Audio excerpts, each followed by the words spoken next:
I want to start by looking back on the weekend that was, the trip down to Vanderbilt last weekend.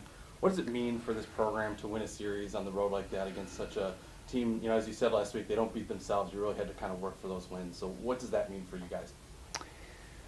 Well, I think it was a really important weekend for us. Obviously, winning 2 out of 3 is the thing that everybody wants to pay attention to. But the more important thing to me as a coach is how we did that. I thought we competed exceptionally hard. I thought the intensity level was outstanding for 3 days. There were all sorts of back and forth kind of swings of emotion that a younger, less competitive team would have caved into, especially the negative ones. And I thought we were remarkably resilient. And so I'm really pleased that we reacted that way for 3 days. And I think once a team experiences that and realizes that they're capable of bringing that to the ballpark every day, it's hard to forget that. You know, and the question will be going forward, are we able to continually do that day after day after day? Because that's what great teams do. But the more difficult learning lesson is that I'm capable of doing it. And I thought in that respect they were remarkable last weekend, and so I'm happy for them. On Friday, you guys had a late lead before Vanderbilt was able to tie it in the 8th inning, and then conversely on Sunday, you came from 2 runs down, you kind of just chipped away and were able to tie it up late and force extra innings. Take us inside the dugout and kind of what the mood was like, what the feeling was like, you know, late in those games on Friday and Sunday. You know, really the mood never changed. One of the misconceptions in sport is that when you have a lead, you're supposed to win. Or you're behind and it's a comeback. And the truth of the matter is, it's a 9-inning game, and you just have to keep playing the game. And sometimes you can have a lead in the 5th inning, and the other team plays better the last 4 innings. There's no prevent defense like football kind of a thing. You just got to keep playing. And what pleased me was that there was absolutely no tension. There wasn't any pressing.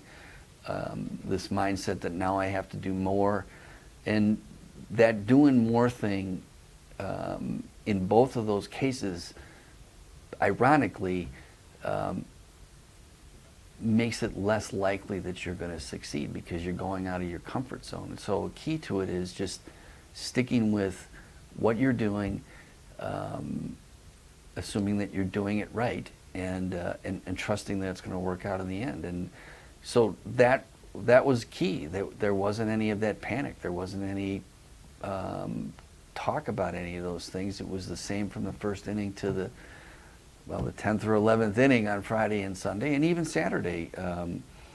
You know, I thought there was a consistency to it, and you know, that's a really powerful thing when you've got a group that can maintain that attitude regardless of what's going on in the field. So that was a huge positive as well. You know, you talk about sticking to it when you're doing the right things, and we saw a lot of different guys once again kind of step up in situations in this weekend. You know, you look at Friday night and Brandon Gibbous, who'd been hitting well the first weekend as well, comes up and hits a double and ends up scoring the go-ahead run.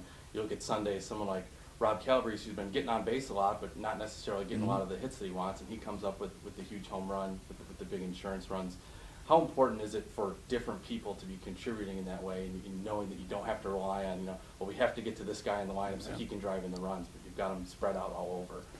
Well, it's crucial. I mean, you know, no matter how hard you prepare for a season, the first few weeks are a little unnerving, or can be unnerving to players, because you know, they go into a season with a certain level of expectation and hope, and this is what I want to accomplish. And of course, one of the mistakes they make is, I want to accomplish it all now. And so for Rob, for example, who has struggled a little bit offensively, for him to get a key hit in that moment was huge for him. I thought Bowen Ogata, who struggled the first 5 games, we sat him on Saturday to kind of just give him an opportunity to take a breath. He came back on Sunday, and he was in a completely different frame of mind, which in fact was, I'm going to try less instead of I'm trying more or harder. And you could see it in batting practice that he was in the right frame of mind and he was being simple, and that carried over to the game. And he gave us some great at bats too. And until you get enough games under your belt where everything is normal, you're going to have blips in the screen, blips in the season. And I think we experienced that a couple of times down in New Orleans. I saw less of that last weekend, and hopefully we'll see less of that in the coming weekend. But it's crucial that you don't have to just rely on 3 or 4 players. And I agree with you. I thought a lot of people contributed in a lot of different ways and put us in a position to win. So that was great to see.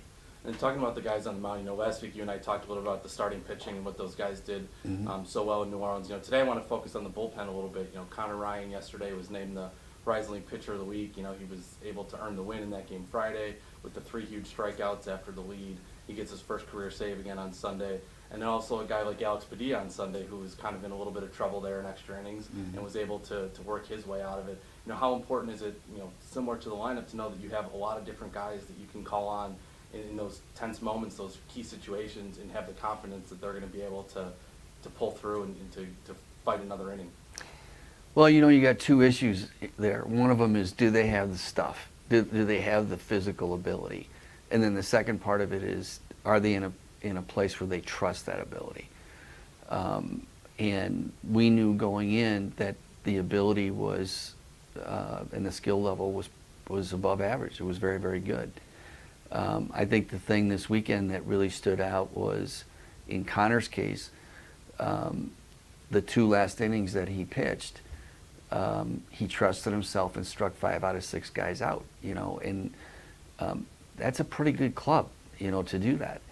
I thought Alex Padilla was outstanding. I mean, the game was really in balance, and I thought he managed himself out there great. He threw a very difficult pitch in a really tough situation that requires a tremendous feel, and he was relaxed enough to trust himself and do that. And that really was a pitch that decided, in many respects, the outcome. Even though it didn't end the at-bat, it was a crucial pitch. Chuck was outstanding. I thought Noah was really good out of the bullpen on Friday. Jacob Key came in relief on Saturday, and even though we didn't win, I thought he had another solid outing out there that was a little bit better than it was the weekend before, so that was obviously encouraging. And actually, there was a couple guys that didn't get to the mound that I'm really excited about getting out there. So, I think the pitching's in a really good place, and I thought all 3 starters did a really good job. So, you can't win that series or a series like that if you don't pitch well, because you're just not gonna win games 12-10. So I've been very pleased with the way those guys have performed and handled the pressure so far. And then shifting the focus ahead to this weekend, obviously the schedule doesn't get any easier. You're going on the road to face another SEC team in Missouri. And again, a team that you have a lot of familiarity with. You make a lot of trips down to Columbia. They do have a new coaching staff this year, so that presents a little bit of a different challenge. But overall, what do you expect to see from the Tigers this weekend? Honestly, I don't know very much about them right now. And I will familiarize myself with them. I'm more concerned right now with our team, and can we build off of last weekend? Can we take what we learned about our capabilities internally, and can we show up with that this weekend? And if we do that this weekend, I'm going to be quite satisfied with whatever we get. They're going to be very good. Their starter on Friday is a potential first 5 pick in the draft guy. He's monstrous. He's really good. And, they do have a new coach, and I'm sure there'll be a different sense of urgency there because of that, and they'll be ready to play. And but I think our guys are going to be ready to play too. And I expect the same sort of thing we saw last weekend. That's going to be two teams really getting after each other, and you know, but that's a good thing. That's the fun part about it, you know. So we're looking forward to that challenge this weekend.